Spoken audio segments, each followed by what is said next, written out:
Video होगी, shorts नहीं होगी, क्योंकि अब हमें बस लास्ट का पार्ट कवर करना है, वो है लेटर मुगल्स का।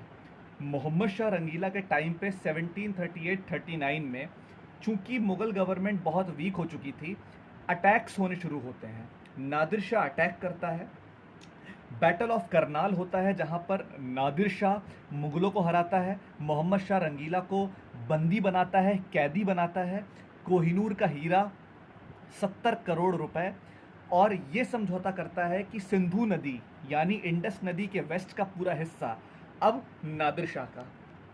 और दिल्ली में भयंकर कत्लेआम करता है नादिर शाह मोहम्मद शाह रंगीला के टाइम पे। मोहम्मद शाह रंगीला के बाद जो शासक बनता है वो उसका बेटा बनता है। उसके बेटे का नाम था अहमद शाह। वो 1748 से 1754 तक मुग़ल सत्ता का शासक रहता है। और इस टाइम पर नोबिलिटी के बीच में जो संघर्ष था, कन्फ्लिक्ट था, जेलसी थी, अपने चरम पे होती है। इसी टाइम पर जो अहमद शाह अब्दाली होता है वो इंडिया पे नॉर्थ वेस्ट से हमले करने शुरू करता है। 5 बार वो हमले करता है। अहमद शाह के टाइम पे ही मराठों ने जो मुग़लों की जागीरें थीं मालवा में, बुंदेलखंड में, उसे कैप्चर किया था। अहमद शाह को उसका ही वज़ीर इमाद उल मुल्क अंधा कर देता है और मार देता है। अहमद शाह रंगीला के बाद शासन में आते हैं आलमगीर दो। आलमगीर दो को गद्दी पे बिठाता है इमाद उल मुल्क, जिसने अहमद शाह रंगीला को अंधा किया था। आलमगीर दो का जो शासन का टाइम है वो है 1754 टू 1759। इस टाइम पर अहमद शाह अब्दाली के और हमले होने शुरू होते हैं, और इंडिया की डेस्टिनी को बदलने वाला जो वॉर होता है, बैटल ऑफ प्लासी, वो भी आलमगीर 2 के टाइम पर ही होता है।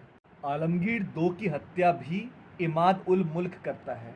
इमाद उल मुल्क वो वज़ीर था जिसने 2 मुग़ल बादशाहों को मारा, अहमद शाह को और आलमगीर 2 को। आलमगीर 2 के बाद जो शासक बनते हैं वो बनते हैं शाह आलम 2। शाह आलम 2 इतना डरपोक शासक था कि वो एक जगह से दूसरी जगह भागता रहता, अपने पैलेस से दूर। वो अपने वज़ीर से इतना ज़्यादा डरता था। शाह आलम 2 का जो शासन का टाइम था वो था 1759 टू 1806। ध्यान रखिएगा, इंडिया के 2 सबसे बड़े इवेंट मॉडर्न टाइम के इसी टाइम पे हुए, या लेटर मेडिवल टाइम के। पहला, अहमद शाह अब्दाली वर्सेस मराठा, 1761 का वॉर, जिसने ये तय कर दिया कि इंडिया पर अब मराठों की हुकूमत नहीं रहेगी। इसके ही टाइम में हुआ शाह आलम 2 के टाइम पे। और बैटल ऑफ बक्सर, जिसने ब्रिटेन की सुप्रीमेसी इंडिया में स्टैब्लिश की, ईस्ट इंडिया कंपनी की, वो शाह आलम 2 के टाइम पर ही हुई। जब बक्सर का युद्ध चल रहा था 1764 में, तो शाह आलम 2 ने मीर कासिम और सुजाउद्दौला का साथ दिया था, और इस बात की सज़ा अंग्रेज़ों ने उसे बहुत ही क्रूर यानी क्रूअल रूप से दी। जब बक्सर की जंग ख़त्म होती है तो अंग्रेज़ इन्हें पेंशनर के तौर पे इलाहाबाद भेज देते हैं। शाह आलम 2 को 1772 में वापस दिल्ली लाने वाले मराठे थे। मराठों ने उन्हें प्रोटेक्शन दी। जो ब्रिटिशर्स को बिहार, बंगाल और उड़ीसा की दीवानी यानी रेवेन्यू कलेक्शन का अधिकार था, वो शाह आलम से ही मिला था।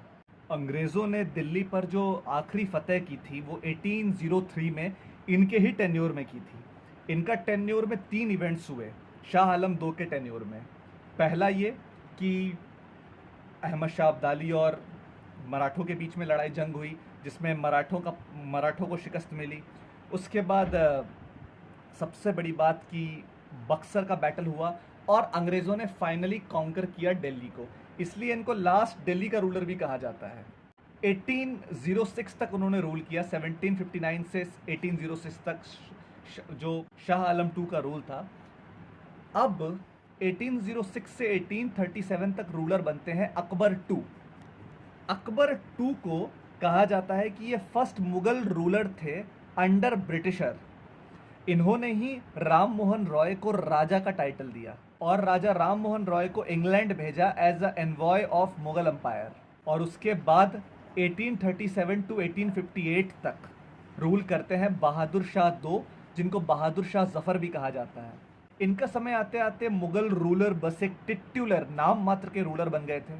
ये बड़े अच्छे पोएट थे, और इन्हीं के टाइम पर मिर्ज़ा गालिब हुए।